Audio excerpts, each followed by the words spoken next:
నంద్యాల జిల్లా శ్రీశైల క్షేత్రంలో మహాశివరాత్రి బ్రహ్మోత్సవాలు కన్నుల పండుగ సాగుతున్నాయి. శివనామ స్మరణతో మల్లన్న క్షేత్రం మారుమోగుతుంది. ఈసారి బ్రహ్మోత్సవాల్లో సామాన్య భక్తులకు పెద్దపీట వేస్తున్నట్లు ఆలయ ఓ శ్రీనివాసరావు తెలిపారు. గత ఏడాదితో పోలిస్తే ఈ ఏడాది అధిక శాతం భక్తులు వస్తారని అంచనాతో 35 ఎకరాల్లో వాహనాల పార్కింగ్, భక్తుల సేద తీరడానికి చలువ పందిళ్లు ఏర్పాటు చేస్తున్నామంటూ ఈఓ శ్రీనివాసరావుతో నంద్యాల జిల్లా special correspondent Muralikrishna face to face. Kurnool జిల్లాలో పవిత్ర పుణ్యక్షేత్రం భూలోక కైలాసంగా విరాజిల్లుతున్నటువంటి శ్రీశైలం శ్రీ బ్రహ్మరాంబిక మల్లికార్జున స్వామి క్షేత్రంలో మహాశివరాత్రి బ్రహ్మోత్సవాలు కన్నుల పండుగ కొనసాగుతున్నాయి. ప్రస్తుతం ఈ బ్రహ్మోత్సవాలు ఏ రకంగా కొనసాగుతున్నాయి, భక్తులకు ఎలాంటి సౌకర్యాలు కల్పించారు అన్న అంశాలను మనతో పాటు మాట్లాడడానికి ఆలయ ఉన్నారు. మరిన్ని విషయాలు అడిగి తెలుసుకునే ప్రయత్నం చేద్దాం. సార్ నమస్కారం. సార్ ఈ బ్రహ్మోత్సవాలు ఏ రకంగా కొనసాగుతున్నాయి, భక్తులకు ఎలాంటి సౌకర్యాలు కల్పించారు? ఓం నమః శివాయ, శ్రీమాత్రే నమః. శ్రీశైల మహాక్షేత్రంలో ఈరోజు ఉదయం 9 గంటలకు యాగశాలలో గణపతి పూజ ద్వారా చండేశ్వర స్వామివారిని ఆవాహనం చేసుకొని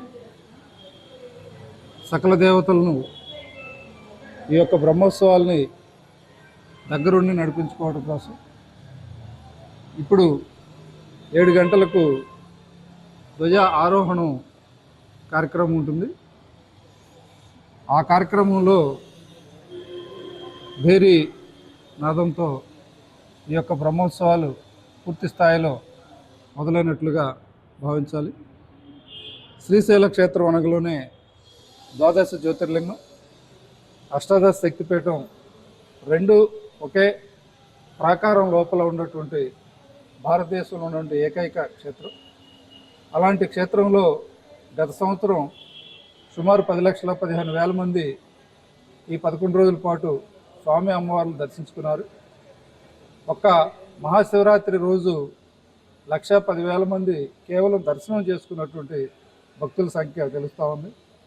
వీటన్నిటిని దృష్టిలో పెట్టుకోవడం ద్వారా గత సంవత్సరంలో జరిగినటువంటి చిన్న చిన్న లోపాలను కూడా సవరించుకొని ఈ సంవత్సరం ఇంకా ఒక 30% పైబడి భక్తులు ఈ యొక్క బ్రహ్మోత్సవాల్ని తిలకించడానికి, అదేవిధంగా స్వామి అమ్మవార్ల దర్శన భాగ్యం కోసం వస్తారనేటువంటి ముందస్తు ఆలోచనతో మనం ఏర్పాట్లు చేసాం. దానికి మొట్టమొదటగా క్యూ లైన్ కనుక తీసుకున్నట్లయితే గత సంవత్సరం మనం 11,000 మంది భక్తులు ఉండేలాగున మనం ఏర్పాటు చేసాం. ఈ సంవత్సరం అది 15,000కు పెంచడం జరిగింది.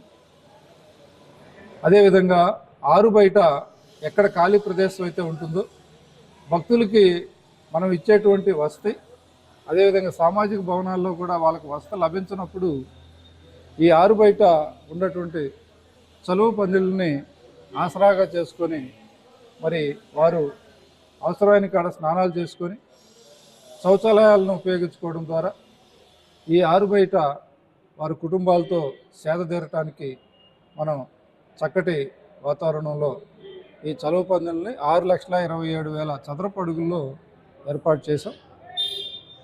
తర్వాత మనకు ట్రస్ట్ బోర్డు ప్రత్యేకించి 23 మంది సభ్యులతో వచ్చినటువంటిది. వారిని కూడా మనం వివిధ కమిటీల్లో భాగస్వాములు చేయడం ద్వారా వాళ్ళ యొక్క సలహాలు, సూచనలు, అదేవిధంగా ఏదైతే డ్యూటీలో ఉండేటువంటి సిబ్బందితోటి సమన్వయం చేసుకొని వారి సేవలు వారికి కూడా భాగస్వామ్యం అప్పగించడం అనేది ఈ సంవత్సరం ప్రత్యేకంగా ఈ యొక్క మహాశివరాత్రి బ్రహ్మోత్సవాల సందర్భంగా మన దేవస్థానం తరపున తీసుకున్నటువంటి ఒక చర్య. వీటన్నిటినీ ఒకసారి కూలంకషంగా మరి పరిశీలించినప్పుడు భక్తుల యొక్క మనోభావాలకు అనుగుణంగా, అదేవిధంగా శివసేవకులు మనం 6,300 మందిని ఆన్లైన్లో నమోదు చేసుకోవడం ద్వారా 2,500 మంది ఈ యొక్క శివసేవకులు స్వామి అమ్మవార్ల యొక్క ఈ బ్రహ్మోత్సవాల్లో వివిధ చోట్ల ఒక 12 చోట్ల మే హెల్ప్ యూ అనేటువంటి డెస్క్ని ఏర్పాటు చేసి అక్కడ భక్తులకు అవసరమైనటువంటి సమాచారాన్ని ఇవ్వటం, అదేవిధంగా సాంకేతిక పరిజ్ఞానాన్ని పెద్ద ఎత్తున ఉపయోగించుకోవడంలో భాగంగా మనం ఒక వన్ స్టాప్ సొల్యూషన్ అనేటువంటి ఒక యాప్ని మనం ప్లేస్టోర్లో డౌన్లోడ్ చేసుకొని మనం తీసుకున్నట్లయితే మన నావిగేటర్గా ఎక్కడికక్కడే మనల్ని పూర్తి స్థాయిలో గైడ్ చేయడానికి ఉంది.